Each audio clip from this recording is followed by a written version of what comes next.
तो पहला प्रश्न है, वह घर पहुंचा। इस वाक्य में पहुंच गया निम्नांकित में से किस क्रिया का उदाहरण है? तो ये हो जाएगा दोस्तों संयुक्त क्रिया। दो कर्म भी नहीं है, द्विकर्म क्रिया नहीं होगा। प्रेरणार्थक यानी कि किसी को प्रेरणा देने के लिए। पूर्वकालिक क्रिया यानी कि उसने नहाकर भोजन किया, इस तरह का जहां पर आता है, या कुछ भी करने से पहले, तो ये हो जाएगा संयुक्त क्रिया। यहां पर वह घर पहुंच गया यानी कि संयुक्त क्रिया। अगला प्रश्न है, आचार्य हजारी प्रसाद द्विवेदी को साहित्य अकादमी पुरस्कार किस रचना के लिए मिला? दोस्तों ये मिला था आलोक पर्व के लिए। आलोक पर्व, अशोक के फूल, ये भी इन्हीं के, सभी इन्हीं के हैं। अगला प्रश्न है, कोई शब्द में कौन सा सर्वनाम है?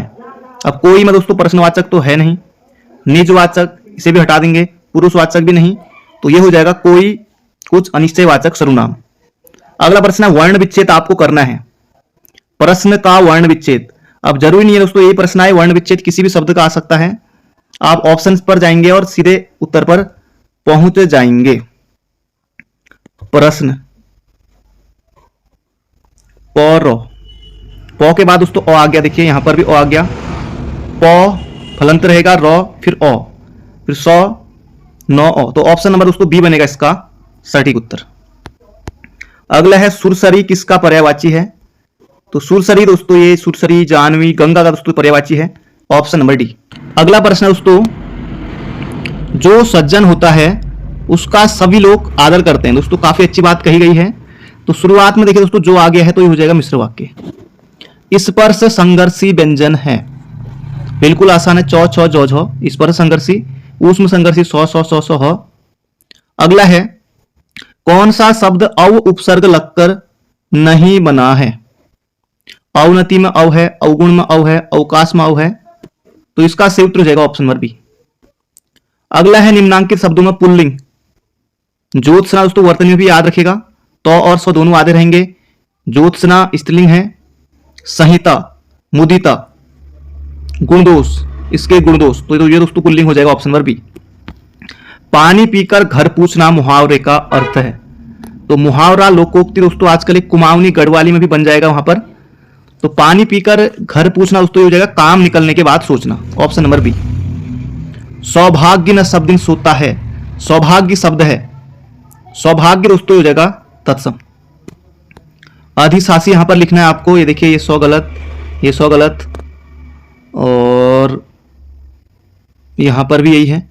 ऑप्शन नंबर सी दोस्तों सही उत्तर है, अधिशासी इस तरह से लिखा जाएगा। अगला है, यौगिक संज्ञा कहते हैं। यौगिक संज्ञा दोस्तों किसे कहते हैं? जिन संज्ञाओं के भिन्न भिन्न शब्द सार्थक हों, तो ये हो जाएगा दोस्तों ऑप्शन नंबर ए। यौगिक संज्ञा कहते हैं जिन संज्ञाओं के भिन्न भिन्न शब्द सार्थक हों। अगला है, निस्सीम व उत्पत्ति शब्दों के विलोम। यहां पर आपको बताना है। अब उत्पत्ति का दोस्तों जो विलोम होता है ना, वो होता है नाश, तो यहां पर नाश है। और निस्सीम का होता है सीमित, तो ये हो जाएगा सी। क्योंकि देखिए दोस्तों उत्पत्ति का नाश होता है, उत्पत्ति का मृत्यु तो होता नहीं है ना, तो ये हो जाएगा ऑप्शन नंबर सी। अभिजात शब्द का अर्थ है, अभिजात का दोस्तों अर्थ हो जाएगा पूज्य। अगला प्रश्न है, समस्त कारणों के रहते हुए भी कार्य की उत्पत्ति न हो तो अलंकार दोस्तों होगा वहां पर विभावना। अगला है, सन्मति दोस्तों व्यंजन संधि यहां पर है, सन्मति दोस्तों ये हो जाएगा सत धनमति, ऑप्शन नंबर डी। अगला प्रश्न है, पत्राचार के किस प्रारूप में संबोधन और स्वनिर्देश नहीं होता है? दोस्तों ये ज्ञापन में नहीं होता, ऑप्शन नंबर ए। विपात्र के लेखक दोस्तों हैं गजानन माधव मुक्ति बोध, इनका दोस्तों ये उपन्यास है। विपात्र दोस्तों इनका उपन्यास है। गरम दोस्तों किस भाषा का शब्द है? तो ये फारसी भाषा का शब्द है गरम। अब दोस्तों हम उत्तराखंड के प्रश्नों को देख लेते हैं। अब दोस्तों कूट वाले प्रश्न ज्यादा आपको देखने को मिलेंगे। रम्माण से दोस्तों 4 ऑप्शन बन सकते हैं वहां पर। जनजाति से भी एक ही प्रश्न दोस्तों आयोग जो है ना वो 50 तरीके से पूछ सकता है। अगला प्रश्न है, श्रीनगर के पास देवलगढ़ में किस राजा के द्वारा अपनी कुल देवी राज राजेश्वरी की स्थापना की गई? दोस्तों यह है अजयपाल, ऑप्शन नंबर सी। अगला प्रश्न है, रम्माण लोक परंपरा दोस्तों ये जगह सलुड़ डुंगरा चमोली 2 अक्टूबर 2009 को इसको यूनेस्को की विश्व धरोहर में शामिल किया गया था। अगला प्रश्न है, थारू जनजाति के लोग स्वयं को दोस्तों मानते हैं राणा प्रताप का वंशज। अगला प्रश्न है, गढ़वाल के राजा अजयपाल ने अपने राज्य की राजधानी देवलगढ़ से श्रीनगर दोस्तों की थी 1517 ईस्वी में। Option number A. अगला प्रश्न है in the Garbh of Nanda Devi Raja. दोस्तों जो ये पुस्तक है इसके लेखक है Chandra Singh Negi. Option number A. Binsar में दोस्तों प्रश्न मिल जाएगा आपको। अगला प्रश्न है कौन सा जनपद सबसे बाद में बना है। दोस्तों आपको जनपद कब कब बने आपको याद रखना है। उत्तरकाशी, चमोली दोस्तों ये बने थे 24 फरवरी 1960 को। उधम सिंह नगर बना था 1995 में। चंपावत बना था 1997 में। Option number D. सौका समुदाय दोस्तों ये सौका जो है भूटिया की उपजाति है, पिथौरागढ़ में देखने को मिलेगी आपको। अगला प्रश्न है टिहरी राज्य प्रजामंडल की स्थापना दोस्तों कब हुई थी। तो इसका सही उत्तर हो जाएगा 1939 में। अगला प्रश्न है छोलिया दोस्तों क्या है आपको सभी को पता है कि छोलिया दोस्तों नृत्य है, किस प्रकार का नृत्य है। तो शादी ब्याह का दोस्तों सीजन है, छोलिया नृत्य आपको आसानी से देखने को मिल जाएगा। तो ये हो जाएगा वीर गाथा नृत्य। लोक संस्कृति संग्रहालय दोस्तों ये भवाली से नीचे दोस्तों खुटानी में आपको देखने को मिल जाएगा, भीमताल के पास खुटानी में ये है। खुटानी 1983 में दोस्तों ये बना था, यशोधर मठपाल। अगला प्रश्न है हिम प्रहरी योजना। दोस्तों हिम प्रहरी जो योजना दोस्तों ये संबंधित है, ये सीमांत गांव बसाने से संबंधित है। अगला प्रश्न दोस्तों ये करंट अफेयर का था उस समय का। उत्तराखंड राज्य की पलायन रिपोर्ट 2011-12 के अनुसार राज्य के किस जिले से पलायन की दर सर्वाधिक है। अब भी दोस्तों इसका उत्तर वही रहेगा पौड़ी। मालपा भूस्खलन दोस्तों जो मालपा एक जगह पड़ती है पिथौरागढ़ में, पिथौरागढ़ के मालपा गांव में भूस्खलन दोस्तों ये हुआ था 17-18 अगस्त 1998 को। Option number B. अगला प्रश्न दोस्तों एच.जी. वाल्टन द्वारा लिखित पुस्तक ब्रिटिश गढ़वाल गेजेटियर किस वर्ष प्रकाशित की गई। दोस्तों ये कब की गई थी 1910 में।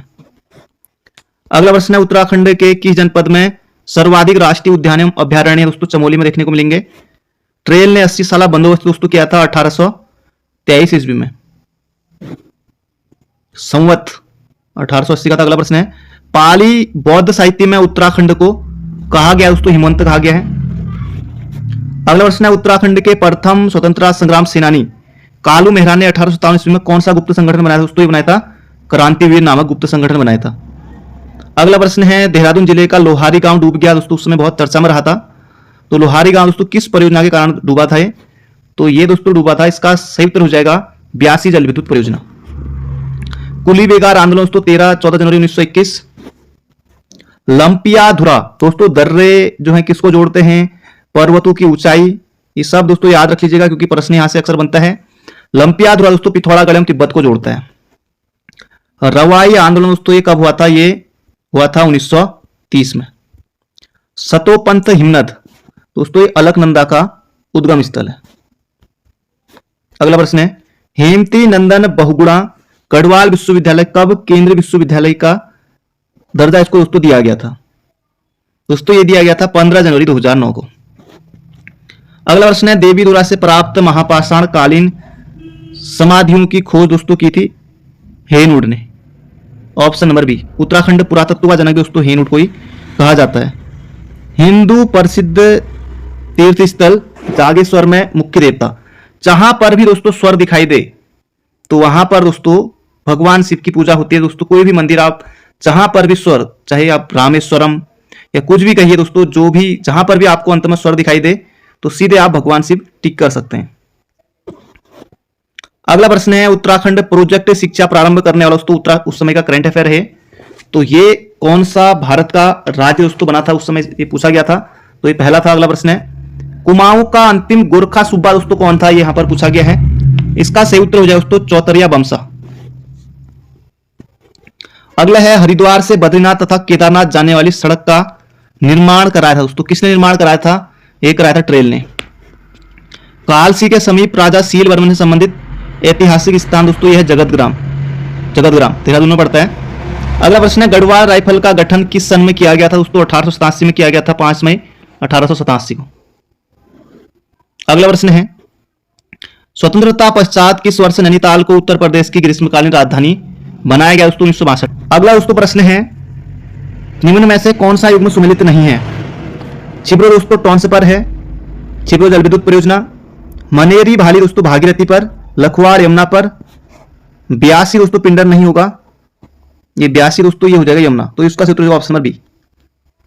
अगला प्रश्न है स्वाधीन प्रजा दोस्तों अल्मोड़ा से निकला था ये पत्र, तो ये हो जाएगा मोहन जोशी 1930 में। अगला प्रश्न है पाणिनि की रचना में उल्लेखित कालकूट की पहचान। तो कालकूट दोस्तों ये कालसी के लिए है।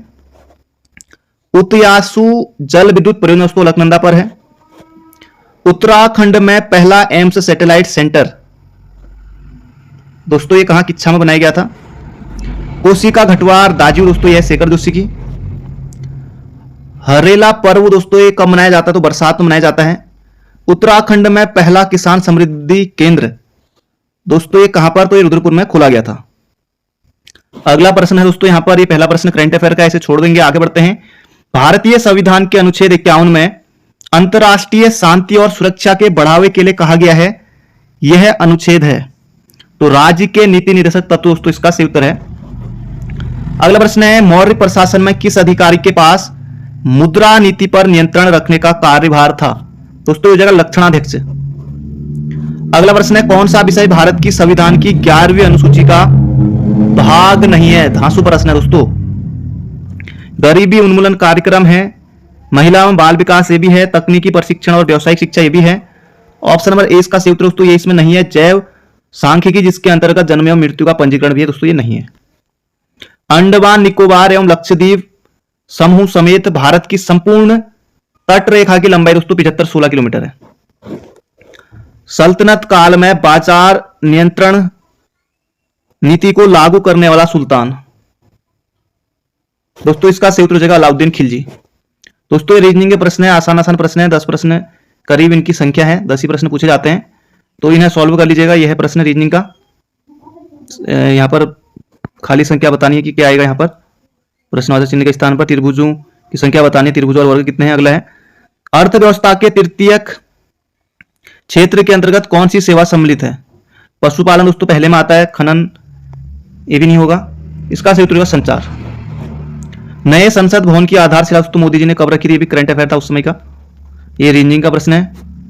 विश्व में मछली उत्पादन में भारत का स्थान पूछा गया दोस्तों, तो ये तीसरा था उस समय के हिसाब से, अभी के हिसाब से देख लीजिएगा। अगला प्रश्न है संयुक्त राष्ट्र के सांस्कृतिक निकाय की विश्व धरोहर समिति ने कुंभ मेले को मानवता की अमूर्त सांस्कृतिक विरासत की प्रतिनिधि श्रेणी में शामिल करने की घोषणा कब की। दोस्तों 7 दिसंबर 2017। अगला प्रश्न है पूर्वोत्तर के विकास पर समग्र ध्यान देने के लिए भारत सरकार ने पूर्वोत्तर विकास परिषद की स्थापना कब की दोस्तों 1971। अगला प्रश्न है इंटरनेट खोज इंजन नहीं है दोस्तों, याहू है, MSN ये भी है, गूगल भी है, विंडो दोस्तों इसका सही उत्तर है। अगला प्रश्न है अदृश्य बेरोजगारी दोस्तों किस क्षेत्र में आपको देखने को मिलेगी, तो ये कृषि में मिलेगी। अगला प्रश्न है सरकारी बजट प्रदर्शित करता है। सरकार के नए कार्यक्रमों का विवरण बिल्कुल सही है। सरकार के आय व्यय का विवरण ये भी है। सरकार आर्थिक नीति का दस्तावेज ये भी, ऑप्शन नंबर डी इसका सही उत्तर है। अगला प्रश्न है संविधान सभा के सदस्यों का चुनाव किस आधार पर किया गया था। दोस्तों ये हो जाएगा प्रांतीय विधान सभाओं से आनुपातिक प्रतिनिधित्व की एकल संक्रमणी वोट प्रणाली द्वारा। भारतीय पुरातत्व का जनक दोस्तों अलेक्जेंडर कनिंघम को कहा जाता है। अगला प्रश्न है सर्दियों के आरंभ में दोस्तों, अब जो सर्दियां होने वाली हैं, सर्दियों के आरंभ में तमिलनाडु के तटीय प्रदेश में वर्षा दोस्तों ये हो जाएगा उत्तर पूर्वी मानसून के कारण होती है। वर्ल्ड इकोनॉमिक आउटलुक का प्रकाशन दोस्तों कौन करता है ये आपको बताना है, तो अंतरराष्ट्रीय मुद्रा कोष IMF करता है। भारतीय संसद में एक तारांकित प्रश्न के लिए आवश्यक है दोस्तों, मौखिक उत्तर हो जाएगा। अगला प्रश्न है भारतीय रक्षा सेवा में चिनूक दोस्तों क्या है, ये पूछा गया है, तो चिनूक दोस्तों ये हेलीकॉप्टर था। अगला प्रश्न है बलवंत राय मेहता समिति की रिपोर्ट किस वर्ष आई। दोस्तों 1957 में आई थी BR मेहता समिति। अशोक मेहता समिति 1977। किस नहर को दामोदर नदी से निकाला गया है दोस्तों, जगह एडन नहर। अगला प्रश्न है राज्यपाल किस अनुच्छेद के द्वारा अध्यादेश जारी करता है, अनुच्छेद 213। अगला प्रश्न है किस अमेरिकी कंप्यूटर कंपनी को विग विल्यू कहा जाता है, दोस्तों एक कहा जाता है IBM को। अगला प्रश्न है अदिस अबाबा नगर की स्थापना दोस्तों कब हुई थी, ये यहां पर आपको बताना, ये हो जाएगा 1878 में। अगला प्रश्न है राजा राम मोहन राय की मृत्यु के पश्चात ब्रह्म समाज का नेतृत्व किसने किया, दोस्तों ये क्या था, देवेंद्रनाथ टैगोर ने। अगला प्रश्न है वन नीति 1952 के अनुसार भूभाग का कितना प्रतिशत वनों के अंतर्गत होना चाहिए, दोस्तों 33% इसका सही उत्तर है। अगला है कौन ग्राफिक फाइल के एक्सटेंशन के लिए प्रयुक्त होता है, तो उस पर हो जाएगा .gif। ग्रीन गुड डिट्स क्या है, ये आपको बताना दोस्तों, हो जाएगा पर्यावरण के प्रति जागरूकता लाने का अभियान। अगला प्रश्न है भारतीय सिविल सेवा एक्ट पारित हुआ दोस्तों, ये कब हुआ था, 1861 में, ऑप्शन नंबर डी। अगला प्रश्न है दक्षिण एशिया के देशों ने दक्षेस के घोषणा पत्र पर किस वर्ष और किस सम्मेलन में हस्ताक्षर किए, दोस्तों हो जाएगा 1985 ईस्वी में प्रथम सम्मेलन में। तो ये थे आज के महत्वपूर्ण प्रश्न, मिलते हैं बहुत जल्दी एक नई वीडियो में।